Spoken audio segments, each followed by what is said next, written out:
Hi lovelies, in this video we'll go over how to organize your Pinterest boards so that you can see how they appear for your customers or people who are browsing your profile.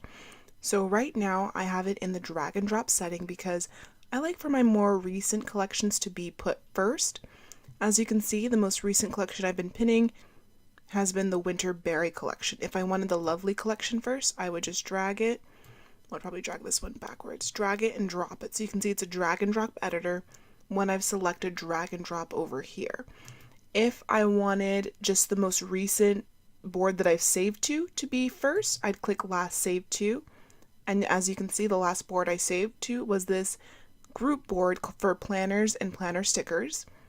Also, you can do alphabetically. So a cozy winter evening will show up first because it starts with the letter A.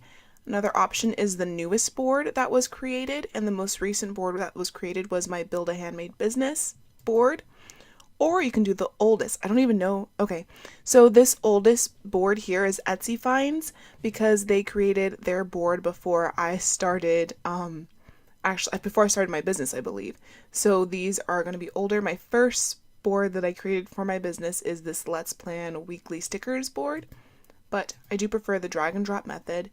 And as you can see, it put me back to what my original drag and drop settings were. If you like this video, make sure to like and subscribe. And if you want to see how to create a 10-piece product line similar to the one that you're seeing me show you on the screen right now, go to ladymora.com/handmade and you'll learn everything that I learned to create a wonderful product line like this.